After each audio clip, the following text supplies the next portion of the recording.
Good afternoon, everyone. Welcome and thank you for joining today's virtual event. My name is Nick Bailey and I'm an Associate Director of Health and Social Care at NICE. I'm delighted to be chairing today's session where we're focusing on collaboration and the positive impact this can have in terms of person-centred medicines management. Collaboration sounds such an easy thing, and when it works well, it makes such a positive impact. But I'm not sure it's always so easy. So I'm really looking forward to what our speakers are going to share with us over the course of the next hour. Just placing this in the context of the way we're all working at the moment, it's no exaggeration that this year has been a year like no other.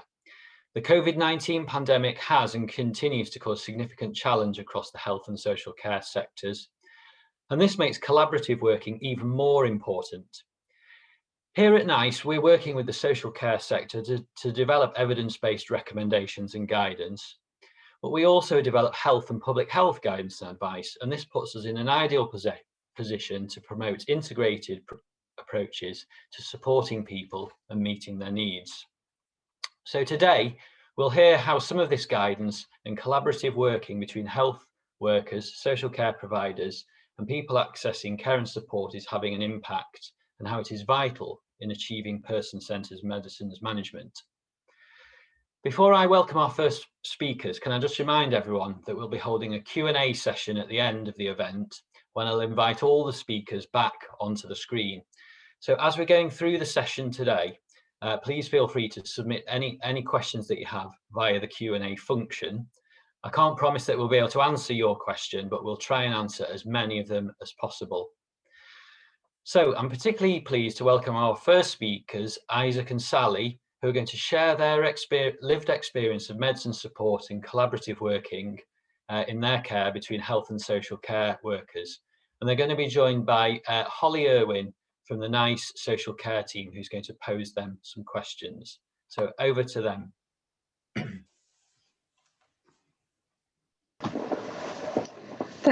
Thank you, Nick. So I'm really pleased that Isaac and Sally could both join us today. As Nick said, the event is about effective medicine support delivered collaboratively between social care and health. And putting people at the heart of this is a really positive and a really practical way of making this work well. So I'm going to ask Sally and Isaac about their own experiences on this topic. But first, I'd like to invite each of them to introduce themselves. So, Sally, would you like to start? Thank you, Holly. So, hello, everybody. My name's Sally Percival, and I chair the National Co-Production Advisory Group and the Think Local Act Personal Partnership with Isaac.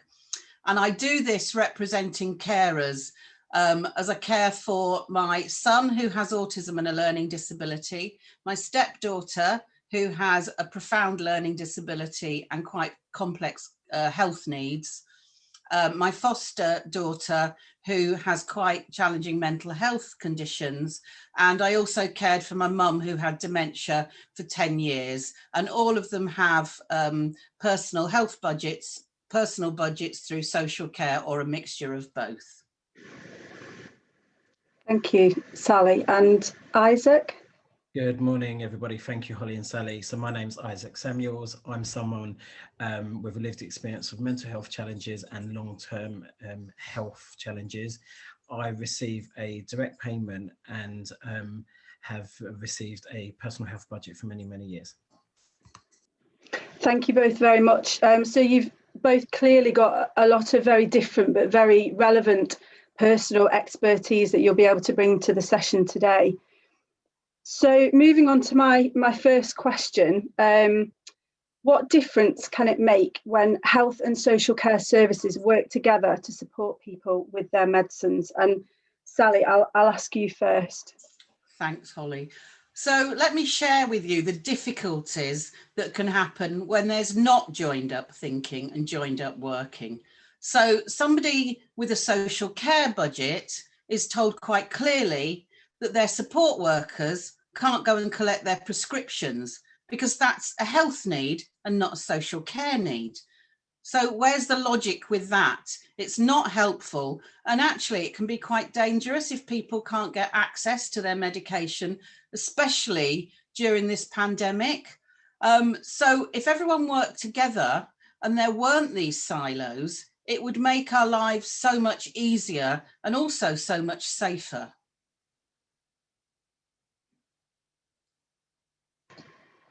Thank you, Sally. Thank you. And Isaac, the same question to you. So for me, you know, this is just my morning medication. And for me, it's how do we ensure that people are able to live the best possible lives in the safest possible way?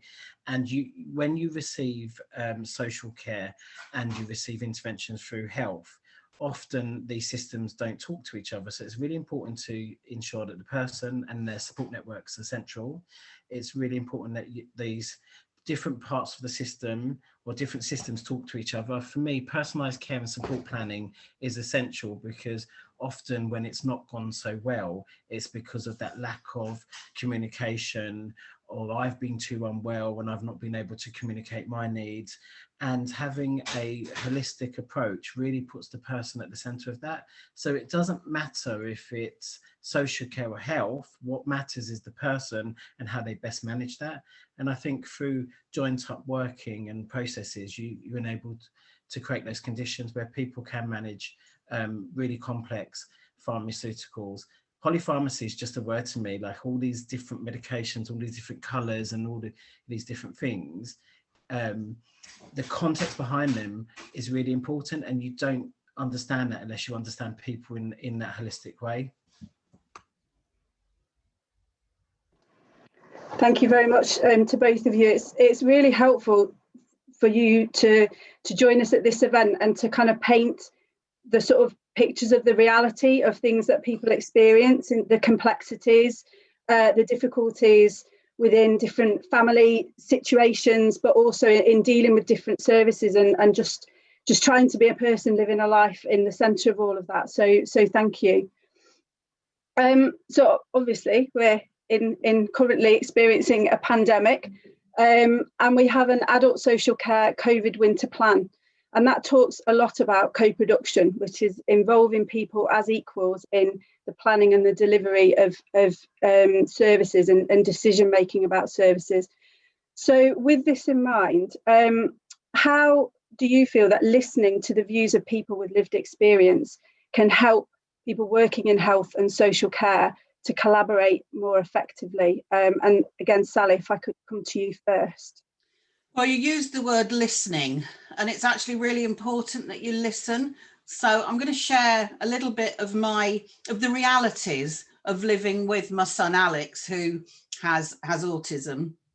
And that is that he takes several medications, and his autism means that he hates change. So when I pick his meds up, and I'm given a different brand, or I'm given different packaging, or the tablets might appear differently, I know that I'm going to have a real fight on my hands to get him to take those meds. And you can absolutely bet your bottom dollar that I'll have just fought the battle, and it might take a month to get him to take those tablets, and then they'll change back to what they were. So if people were listened to, it would save the prospect of kind of World War III breaking out in many households, because I'm sure that this kind of thing affects so many different households. And it really is, people have no understanding of those little changes that mean so much to people on the autism spectrum. And yeah, if we could have a conversation, and if we were listened to, which I think there is much more of that happening, then I think it would be easier for people that are receiving care on the ground. Thank you. So that's a really powerful example of the impact of what might seem like a very small, reasonable change somewhere else in a chain, and the huge effect. World War III is, it's an absolutely huge effect that can then have in in terms of people's lived experience. And Isaac, if I could ask you the same question. So I'm really mindful of the times that I haven't been listened to and what's happened as a result of that. So as someone that accesses both medicines via the community pharmacist and specialist medicines from hospital, not being listened to has meant at times that I've got it really wrong.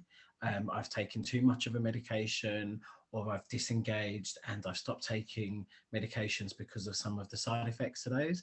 And I think that there are real opportunities to listen to people to get it right.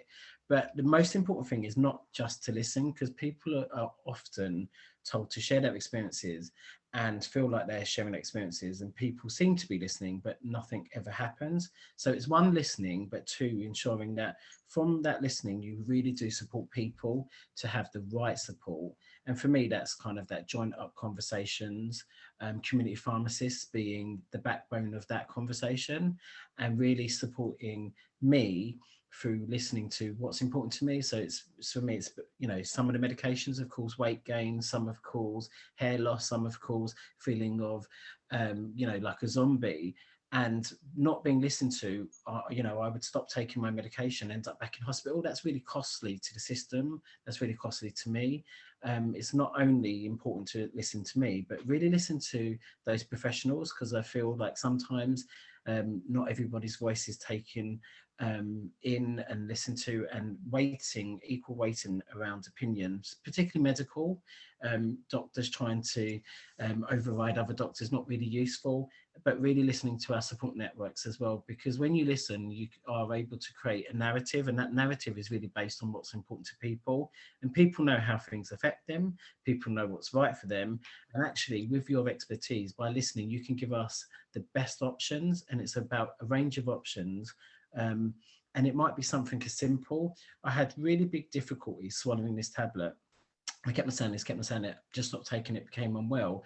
I had a conversation with pharmacist, said, but we can give this to you in a liquid form. Now that was someone listening and coming up with a solution that cost absolutely nothing, but made such a big difference. Actually, it saved money because I didn't end up back in hospital the next time because I couldn't take the tablets. Thank you, Isaac. That's a fantastic example, isn't it? How the right conversation at the right time can have a huge effect and make a huge difference in terms of medicine support. So thank you for that. So my final question, unfortunately, and I really wish I did, but unfortunately I haven't got access to a magic wand. However, I'm still going to ask if you could have one wish to improve medicine support for people, what would that wish be? And again, Sally, if I could come to you first. I guess for me it would be trust us. We are the almost experts of our own conditions or our loved ones' conditions.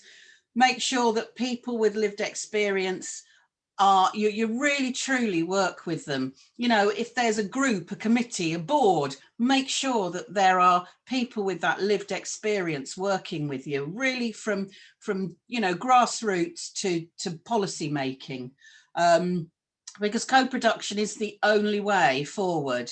And it's so important to really live and breathe, you know, collaboration and co-production.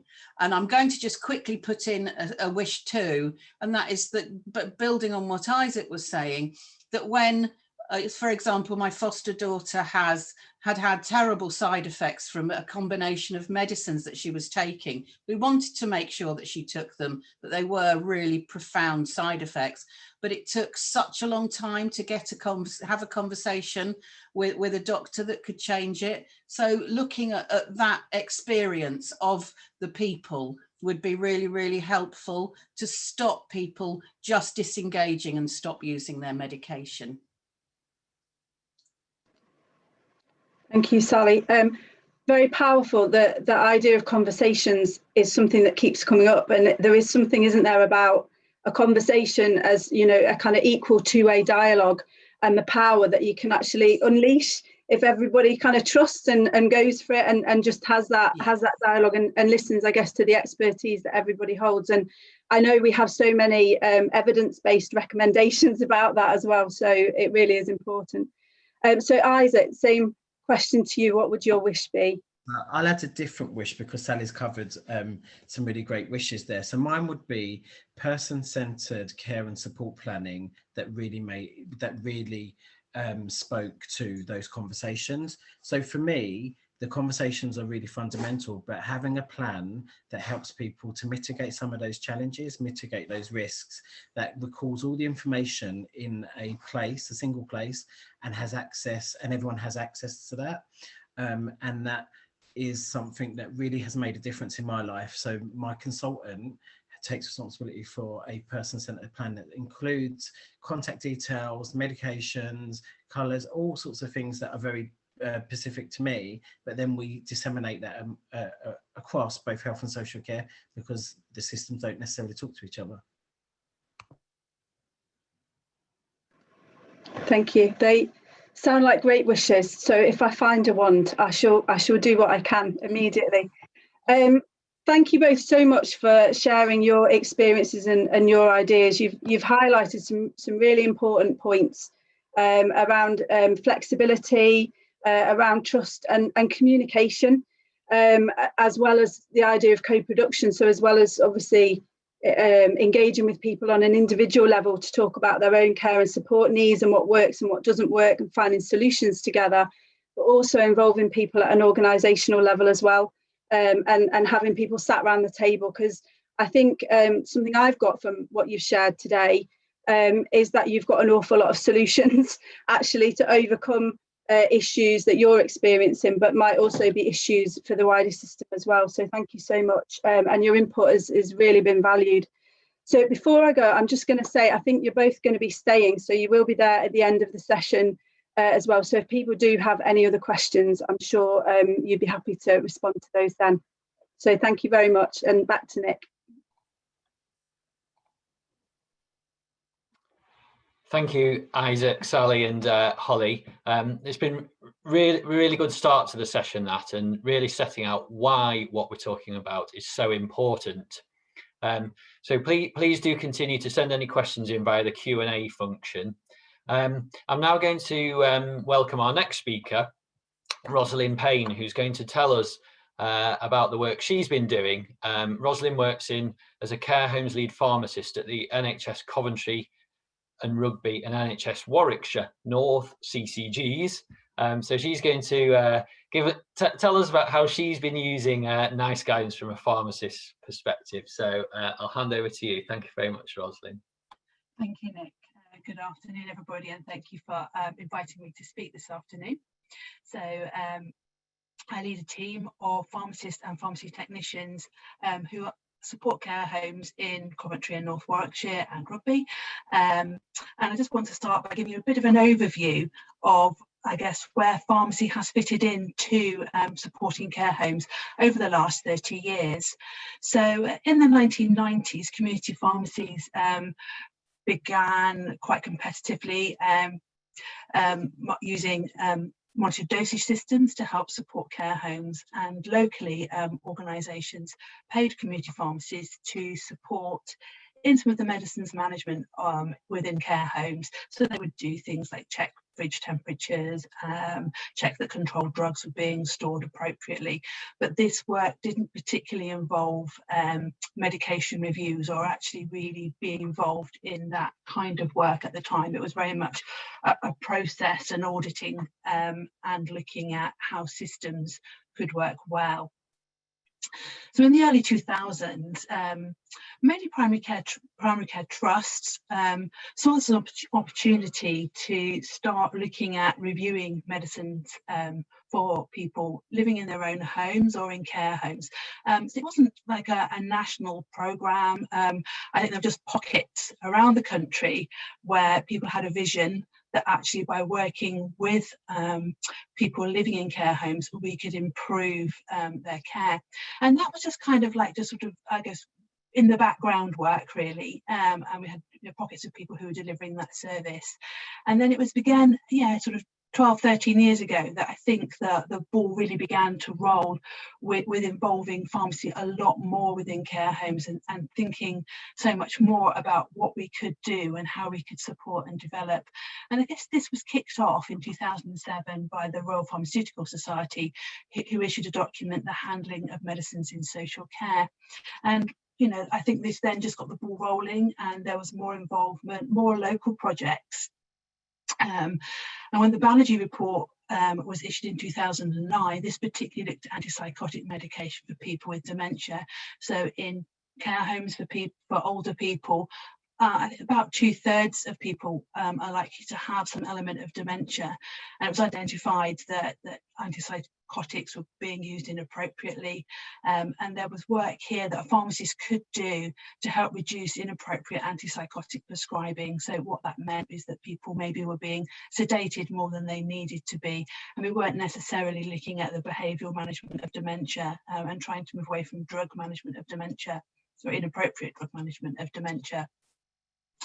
And the next year, the Care Homes Use of Medicine study was released, and that was a really interesting piece of work, and identified that I think at any one time there was as many as 70% errors of medicines related in care homes. Now, some of this was administration, some was dispensing, and this also included maybe an inappropriate drug. And again, this really got the ball rolling, and there seemed to be more investment in having care home support pharmacists or care home support pharmacy technicians across the country. And it was just slightly after this that I myself and RCCG began to undertake more work with care homes. So in 2014, NICE Guidance SC1 Social Care 1 was released, and this was a real pulling together, I think, of a lot of the information that was out there. So that was managing medicines in care homes. And it really tried to help give guidance on a whole number of things, and I will unpack that a little bit more later in my slides. And since then, NICE has issued a couple of other guidance which have been really helpful. So we've had the medicines optimization, safe and effective use of medicines to enable best possible outcomes. So that's about trying to reduce polypharmacy and help people have the right medicines. And for me, I think the multimorbidity guidelines in 2016 were particularly helpful in patients with care homes, because many guidelines look at a specific condition, but older people more frequently than not have more than one long-term condition, and it's very difficult then as a clinician trying to decide, well, which guideline do you follow? And this really supported patient-centered practice and looking at what was important to an individual person when managing their diseases. And I think it moved away very much from, this is the guideline, you need to do it like this, and recognize that people have lots of different individual needs, and trying to actually include that, and not just follow one way of working.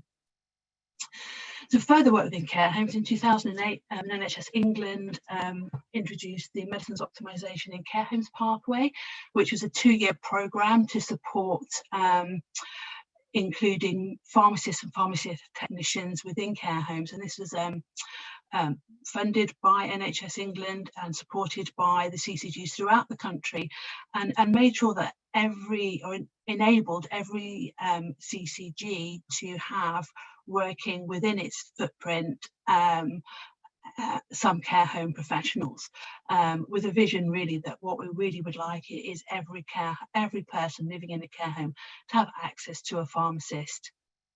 Okay. And then very recently this year we have the enhanced health in care homes, which includes structured medication reviews, and I think this is the build-up from the original care home guidance, where we wanted every patient to have an annual review.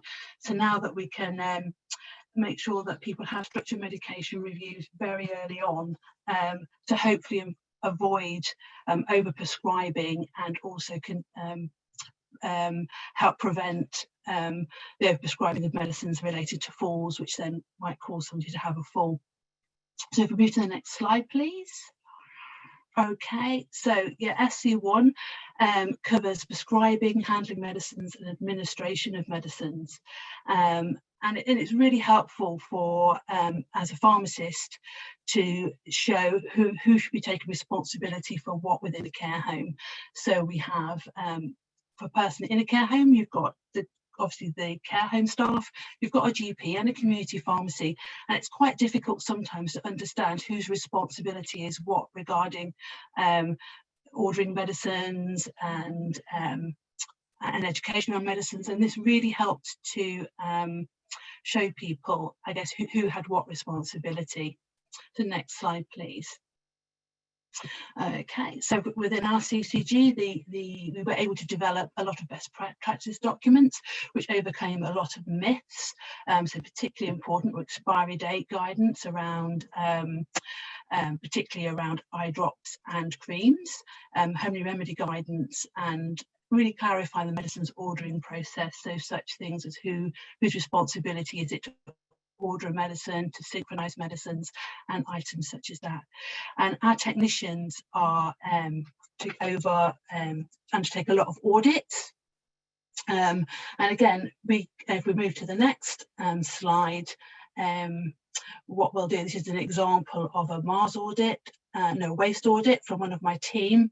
And when we make a recommendation, we actually cross-reference it to the NICE guidance so that the care home staff understand why we are making a recommendation. And we've got the evidence from NICE and CQC to support the suggestion we're making. And our aim is that all of our care homes will achieve at least a good, because we've highlighted any discrepancies or concerns, and we've got the evidence so that they can change their practice to follow that. So this was an example of a waste audit, and then we have an example of a Mars audit on the next slide. Yeah, so again, just ideas of some of the recommendations we might make, and again we cross-reference it to the NICE guidance, CQC, and actually share when that needs to happen. So is it straight away, or can it wait until the next medicine cycle? So next slide, please. Yeah, so NICE guidance we use a lot of in supporting our work, and particularly we use, as I've mentioned, the multimorbidity guideline, dementia guidelines, and any other disease-specific guideline relevant to the person being reviewed. So there's a lot that we work with.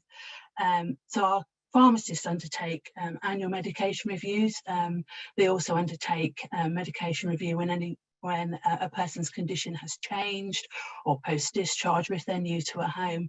And I'm just going to close, I don't have a lot of time, with a very quick case study which gives you an idea of the kind of intervention that we make. So if we can go to the next slide. Yeah, so one of my colleagues, this lady was 87 years old. She'd been living in a residential home for 3 years, and she never saw the GP because she wasn't acutely ill. So she sort of sat in the corner, very docile, wasn't a problem, with dementia, osteoarthritis, incontinence and hypertension. And for this, she was prescribed this cocktail of drugs. The pharmacist identified that we had an anticholinergic burden, which is a score used to measure some drugs, which can lead to increased confusion, increased falls, and potentially increased risk of death. And by this intervention, she was able to reduce that by reducing the amitriptyline, which is sedating, the visotieridone, which is used in incontinence, but the lady was incontinent using pads, so it wasn't necessary. So she was able to get rid of those and also consolidate her pain relief, so she was more comfortable. And then I'll just share, this was the feedback that we had from the care home manager, which is on the next slide, please. Okay, so I would highly recommend working with the care home support pharmacist at all care homes. It was a good experience and helpful.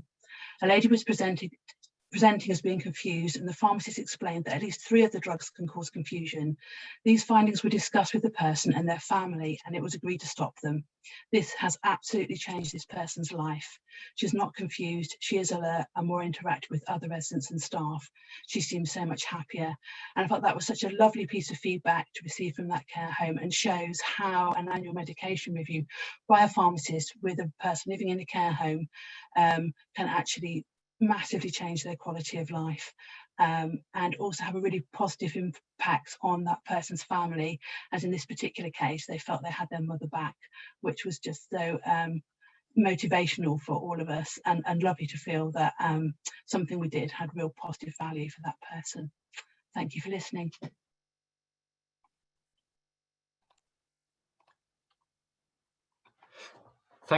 Thank you, Rosalind, for that insight. And it was just a really strong and pertinent point to end on there, with the impact for people who are using services, and a reminder of why this work is so important once again. I'm going to move on to our next speakers now, but do remember there is the Q&A function if you've got any particular questions you want to put to Rosalind about her work. But now, moving on to our next two speakers, who are going to highlight how NICE guidance has been used to offer person-centred medicine supports in both care home settings and home care. So I'm going to welcome Hiral Vyas, who is the Director of Medicines and Care at TLC Care Homes, and Melanie Weatherly, who's Chief Executive of Walnut Care and a NICE Fellow. So over to Hiral and Melanie. Hi everyone. Thank you, NICE, for having me here today. So just a bit of background on myself. I'm a pharmacist with a clinical background. Been working in the care home sector for about 8 to 10 years now. Started off some projects in central London, then did a few in sort of local CCGs, and now I work for a care home group called TLC. If we can move on to the next slide. Yeah, so we're a group of 8 care homes in London, Hertfordshire, Surrey and Cambridge. And we provide care for nursing, dementia, residential and respite.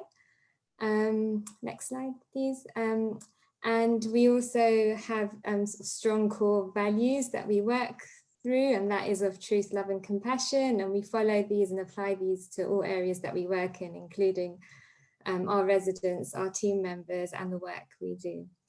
So just moving on to what I'm going to be talking about today.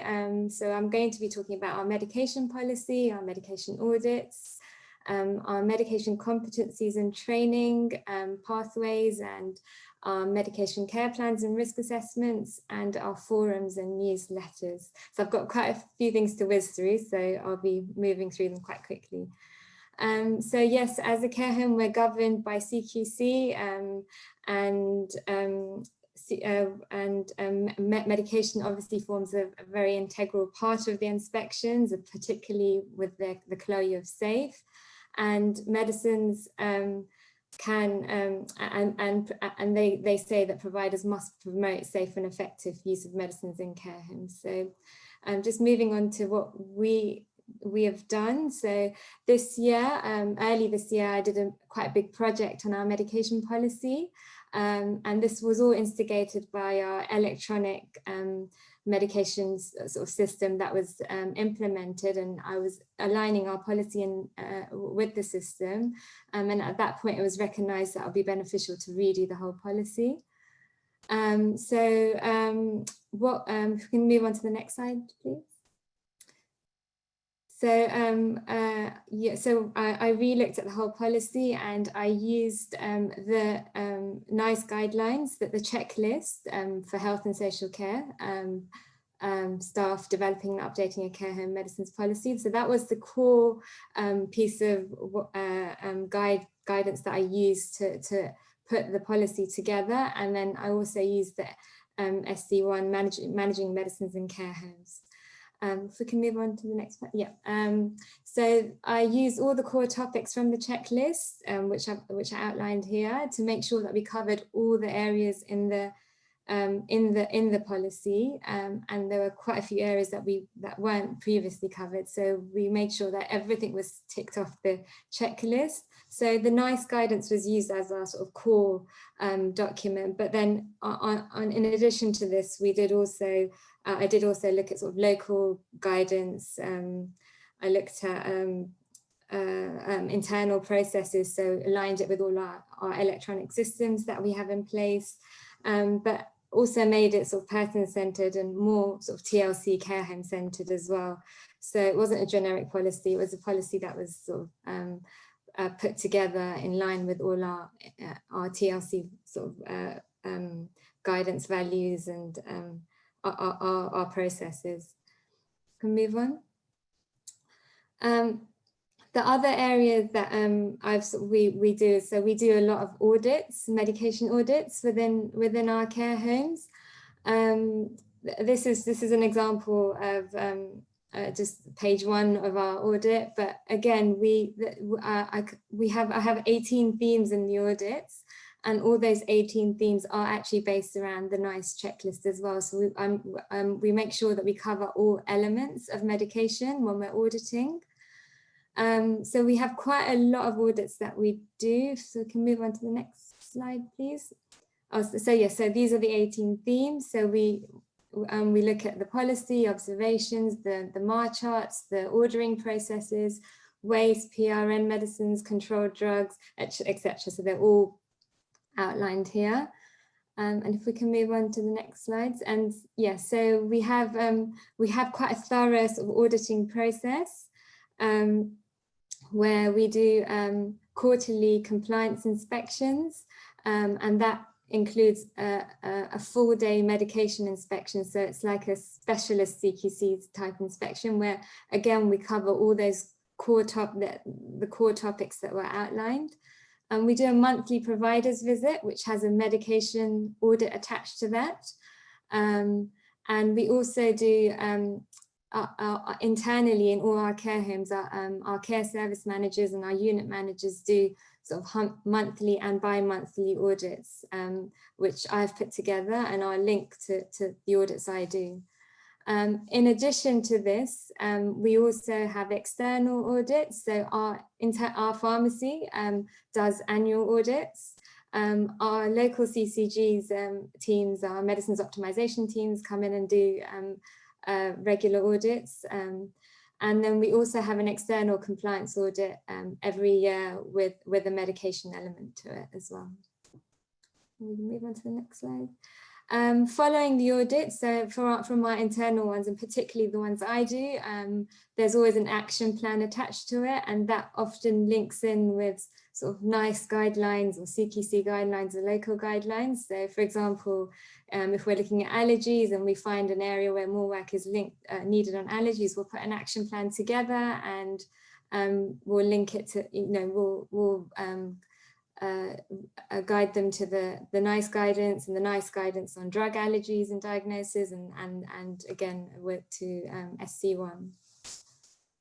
So NICE guidance forms quite a part of our action plans as well, and it gives all our it gives evidence base of information to refer to for our care homes.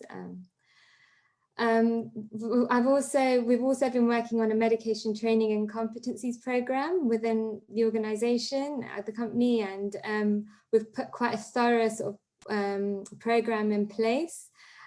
Part 1 of that program includes sort of making sure they've read and understand our internal policy, and making sure that they have read and understand the NICE guidelines, and also the RPS guidelines. And actually a lot of feedback we've got from our team members is they actually do really like reading the NICE guidelines, because they find they're very simple to follow, and they cover all the core elements. So we have actually received quite a lot of good positive feedback on that as well. We can move on to the next slide. So then we've also got we've got part 2 of the program, where we have an e-learning program, where everyone's required to sort of complete it on the induction period. Then we have an observation competency, where we look at their sort of administration, their skills while they're doing the medication round. And if we go to part 4 and 5, so part 4 again is another observation competency on our electronic management system. And then part 5 is face-to-face training. Again, this is very much based around the NICE guidance and CQC guidance on the core sort of elements of medicines in care homes. That includes covert, altering medicines formulations, for example, when there's residents on PEG feeds, oxygen, self-administration, homely remedies, etc. So yeah, that's a so our medication and training and competency program is also very sort of tailored towards NICE and CQC RPS requirements. We can move on to the next slide. We also have care plans and risk assessments, which again is areas that I've put together and again are based around these core elements. So we have quite a thorough risk assessment on oxygen, crushing tablets, covert administration, non-prescribed medicines and self-administration. So these have all been specifically designed on our care planning system around sort of evidence-based information.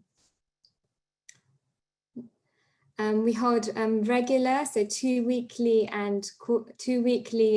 forums virtually, and quarterly forums, like 4-day ones with our care service managers. And these are sort of sessions to sort of share knowledge, share lessons learnt with each other, and creating new strategies, and also discussing sort of clinical topics, and this includes sort of any new initiatives or guidance by NICE, etc. We have a monthly newsletter that we do, and I cover the medicines area on that. So it's called Quality Matters. And so recently I've been doing a whole series on high-risk medicines, and again, we'll link into sort of NICE guidelines and any local guidelines or CQC guidelines into these as well. Yeah, and I mean, there's sort of numerous impacts and benefits on doing all these little projects, and some of them are new and we're still monitoring them, and you know, we'll see the outcomes of it hopefully in the next few months, but I'll leave you to read all the impact and benefits it has on our organisation, and we also do get a lot of feedback from our team members on how you know, how it's helping them sort of work with medicines. That's it from me. Thank you.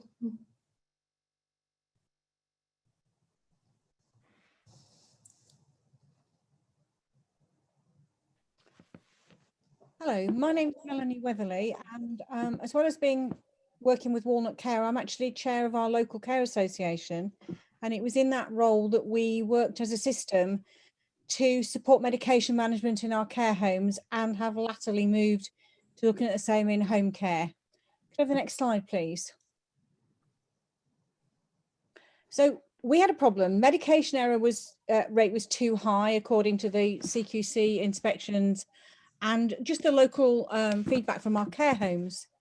We also had a collaboratively designed local policy and procedure for meds management in care homes, but it was out of date, and we wanted to review it.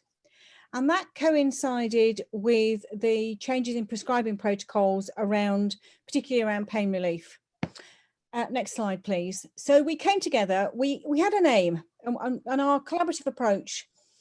First of all, we identified our aim, which was to be able to deliver person-centered, safe medication management that met the CCG's requirement to reduce waste and to reduce over-prescribing, particularly of paracetamol. So we had to collect the right people around the table. When we'd done the initial policy and procedure some 10 years ago, that had just been adult social care providers and commissioners. But this time we felt we needed to do it slightly differently. And actually the people at the table grew. We started off with the people that we thought we needed, and gradually we introduced GP colleagues. What was very helpful was that we had a colleague from public health who, every time we said we want to do X, would say, well, how does that fit with the NICE guidelines? And she kept us really close to the straight and narrow. The other thing I would say that we learned from this collaborative approach was you need to keep going, particularly if you want to look at it on a truly collaborative system-wide basis. It may take longer than you think it's going to do. because you have to look at it from everybody's point of view. Next slide, please. So what did we do? Or what did we achieve? We ended up with a very accessible policy and procedure that was agreed by all stakeholders. The policy is very, very short. It's 2 pages long. It needed to be short because we wanted to get everybody to buy into it. So it is very much not quite motherhood and apple pie, but it is just a statement of the obvious. But one of the things that was different and that did take a little bit of explaining to everybody was we started with everybody should self-manage their medication if they possibly can do, and this should be what we're aiming to support, which was very different than a traditional policy, which is talking about what you do when you are administering medication on behalf of someone. We have a very short policy and a very long procedure, and the procedure is in colourful flowcharts, a bit like the ones I've got on here, and it's designed for care staff to use, and if possible to use with the residents in the care home to make sure that their medication is managed safely. And it deliberately repeats itself. So for instance, the what you do in terms of identifying people, washing your hands, etc., is restated at the beginning of every specialist medication, so that the care worker can look at the policy or the procedures as they're doing the job. And that did take some explaining to some of our more academically based parts of the system, who thought it would be much better if it was shorter and just in black and white. What it also did was it gave the care home managers increased confidence in using NICE guidance, because what we found out as we were doing this as a group was that NICE guidance wasn't just part of in fact, it's not at all part of the regulatory process that people come and tell us off about, which is what a lot of care home managers have felt NICE was. And we identified that there were parts of SC1 that actually involve other parts of the system doing things to support us. And we found when we were able to go and have that conversation with them, they joined the group and we developed the procedures and policies as we went along. And then we were really lucky to have the whole project evaluated by the Academic Health Science Network. And as care providers, that was another organisation that we hadn't really worked with before. And it was fantastic. They went out with an expert by experience and some technical specialists and looked at the work we've been doing to reduce the use of paracetamol in care homes, and by moving it to truly PRN rather than PRN, but actually it's in the MDS system 4 times a day. So you'll have it 4 times a day unless you tell us you don't want it. And that evaluation gave us some really interesting qualitative reports in the amount of empowerment that service users and the workforce had felt, and that care workers had had conversations with people about their medication that they'd never felt able to do before.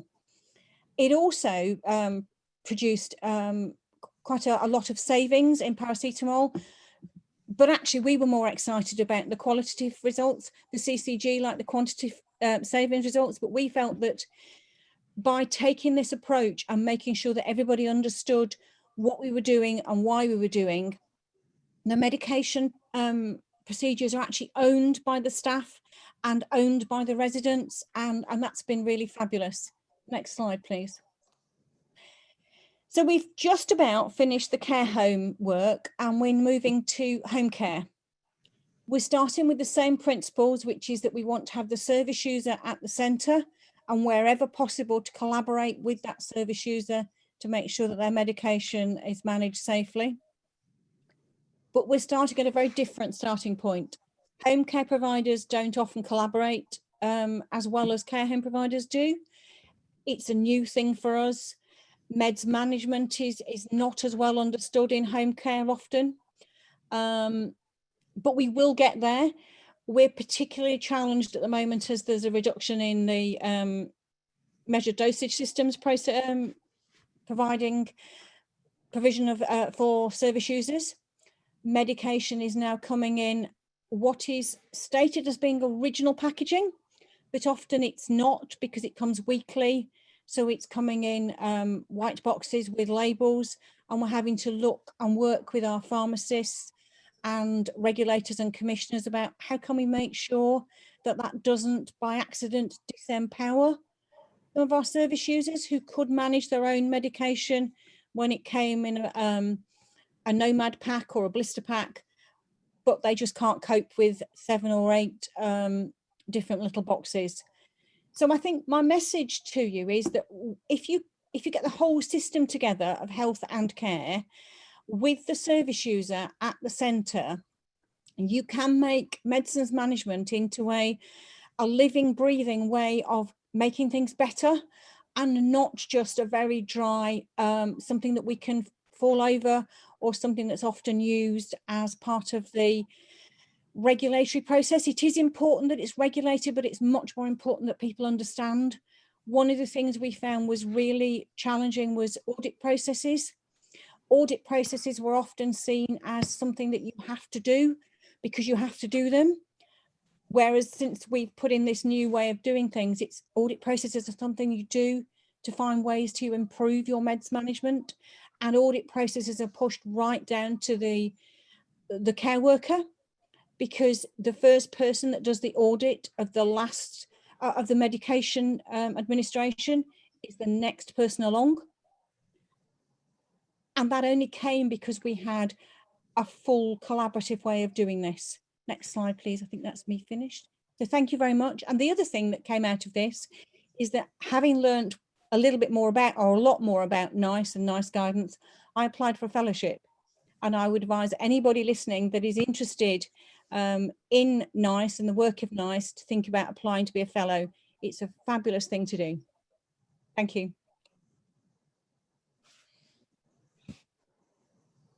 Thank you, Melanie, and thank you for that plug for the fellows scheme. I actually think that's open for applications at the moment, so that's a timely reminder. I'm going to invite all our speakers back to answer some questions that have come from our audience today. But just before I do, I wanted to highlight another resource we have at NICE, which is our social care quick guides. These are a resource that many people might find useful, because they're an easy way to access key information from NICE on social care topics. They're based on our guidance, but they're written in a way that is targeted and aimed at people working in social care and social care audiences. So they're really useful and can be used in staff training, supporting people who use services, and conversations with practitioners in social care. They've been developed in conjunction with the Social Care Institute for Excellence, and they are all available on our website, and the link is there on the slide. So for the last 5 minutes, I'd now like to invite our panel back onto the screens. So if people could restart their cameras.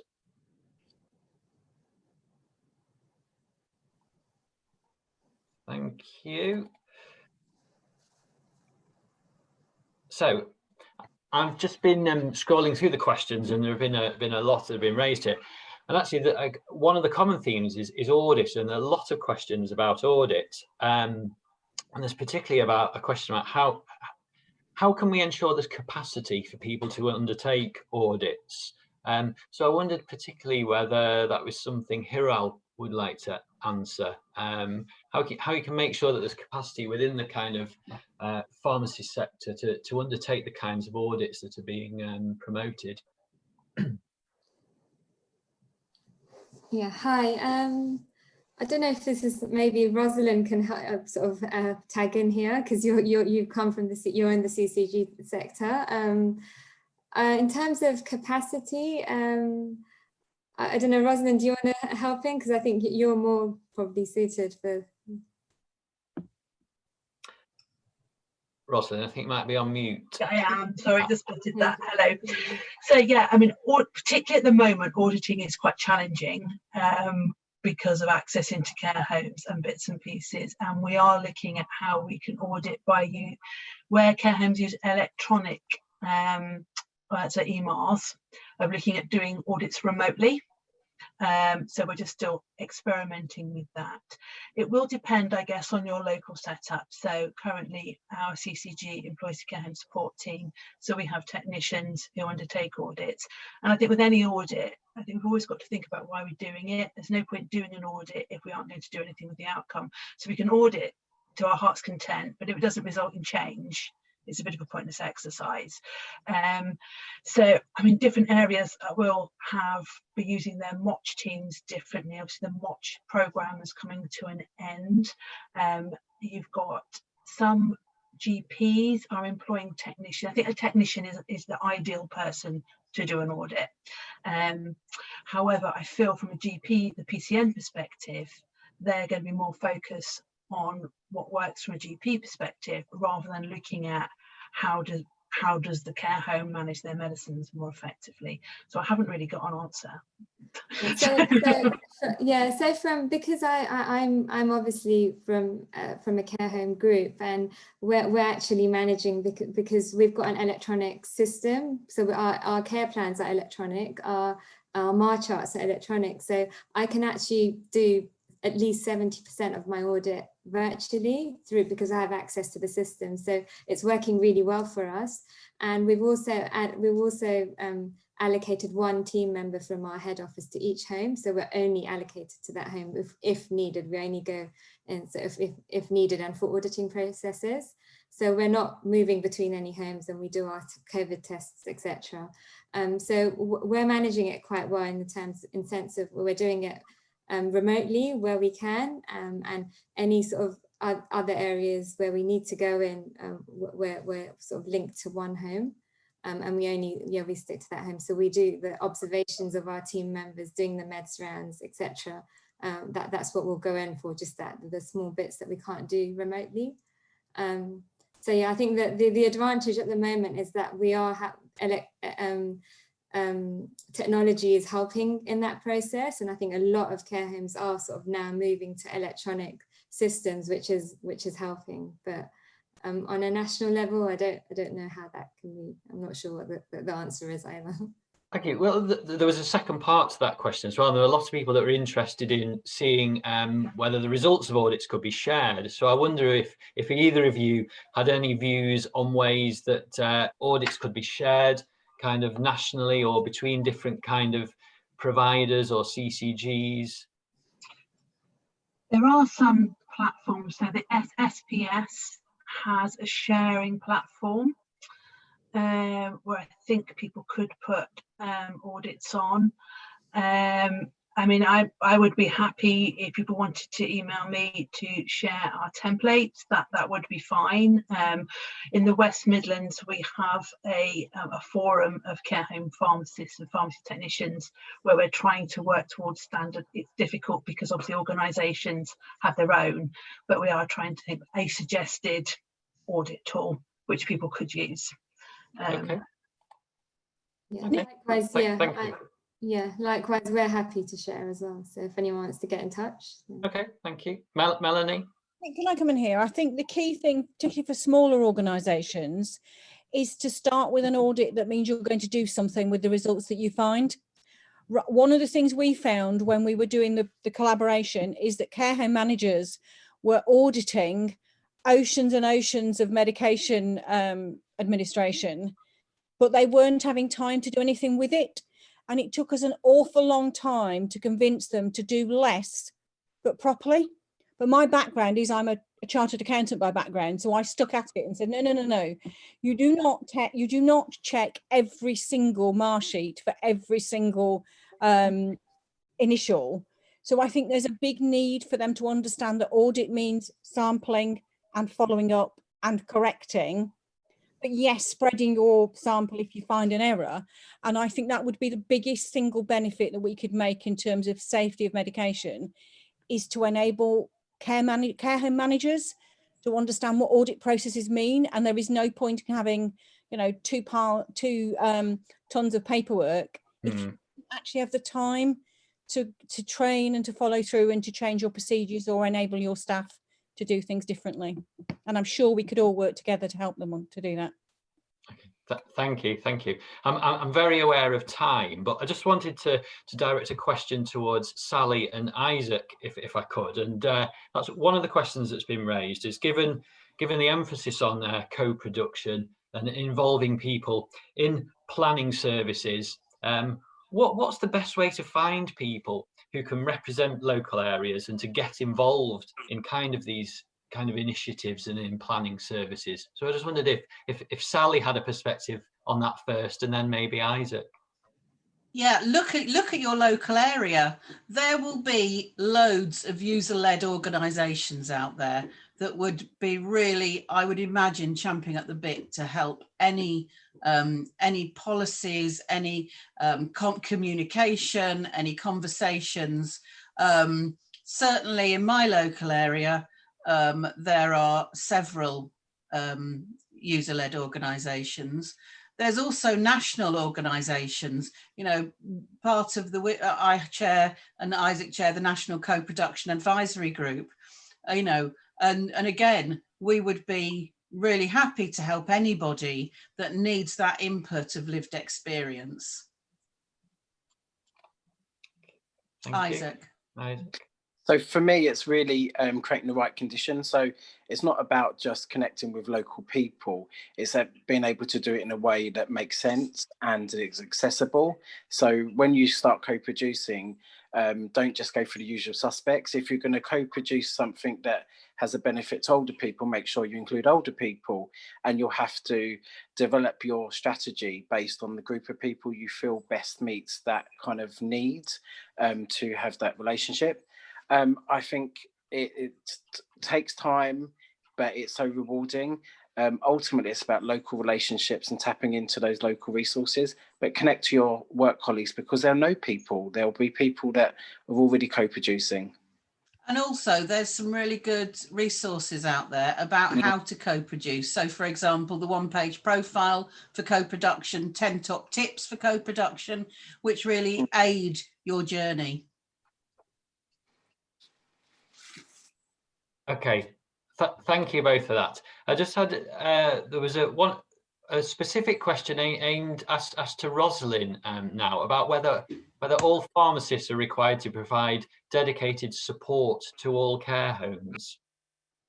Okay, so I think I don't know if people are familiar with the Network Contract Directed Enhanced Service, which is the GP DES, which came from the 1st of October. There is a requirement for GPs to undertake structured medication reviews in care homes, along with 4 other target groups. And there is funding for GP practices to employ primary care network pharmacists, and this will be part of their role. Now, some places are finding it easier than others to recruit pharmacists. So in the southwest, where there are less pharmacists, you suddenly create all these new jobs for pharmacists to undertake structured medication review for patients in care homes. If there isn't the workforce there, then that's, you know, more difficult to happen. Whereas other parts of the country, they've managed to recruit, and those people are starting work now. So there isn't a target that says the GPs have to undertake structured medication reviews for people in care homes as part of a multidisciplinary team, which will include pharmacists. So yes, there will be, we're working towards, I suppose, and that every person in the care home being able to have a medication review with a pharmacist. But there is obviously making sure we recruit those people and that they have the skills to be able to do that. Thank you. I'm aware that we're kind of running over time. I think people will agree that it has been worth running on a little bit just to answer some of these important questions. There's one quite general question that's come in, and I'm going to ask everybody if they've got a perspective on this, just as a way to bring the discussion to an end. And that's how people can find out more about social care, what's going on, and the important guidance and issues, and where people can find that information. I've highlighted from NICE's perspective the social care quick guides we've got, but just for each of you, what would you say would be important, or an important area for people to to go and find out more information about the kinds of issues we've been talking about today. So, Rosalind first. Okay, so we work closely with our local council who have a contracts monitoring team, and they would be the people we would go to and work with. Okay, thank you. Hiral? Yeah, I mean, so it's about NICE guidance. CQC often have updates. We sign up to a lot of newsletters like Care England, who send up regular updates on what's happening, and that's been really useful with the pandemic because it keeps us up to date on, you know, on the latest government guidelines related to health and social care. So there's lots of channels that we use, and they're all, yeah, including our local authorities as well. Yeah. Thank you. Melanie? Most localities have a care association, and those care associations all meet together under a group called the Care Association Alliance, of which I happen to be co-chair at the moment. And we work with local authorities, CCG, CQC, to try and bring changes in guidance, particularly during COVID, to our SME providers who don't maybe have someone whose job it is to put that through. The one thing we haven't managed to do quite as well as we'd like to do is to work with people in the co-production team. We do on specific areas of work, but we don't have as much contact with them as we should, and that is one of our aims, but COVID keeps getting in the way. We do work with TLAP and Clinton and his team as much as we can, but we want, and I'm going to follow up after this meeting, if you don't mind, Sally, on never mind COVID, we've got to carry on with doing proper collaboration, including the most important people. Thank you, Melanie. And Sally and Isaac, if you had kind of one place you'd tell people to go to find out more about the kinds of work you're involved in, where would that be? I would say the Think Local, Act Personal, and the Social Care Institute for Excellence. Thank you. And Isaac? So for me, it would be both of those, but also user-led organisations really to support people accessing a different kind of narrative. So I tend to signpost people to Think Local, Act Personal, NICE itself, Sky, the Royal Colleges, most of those websites. Thank you, Isaac. Well, I'm sorry that's all we've got time for, and I know that we've left a lot of questions, so I apologise for those people whose questions we couldn't answer. I'd like to once again thank all our speakers who have given us a really great insight and a really interesting last hour. I'd also just like to remind everyone that this is the second of 4 virtual events that NICE are running. So there are 2 more to sign up to, and there's some information there on the screen. That concludes today's webinar. I hope you've enjoyed it. Thanks for joining us, and goodbye for now.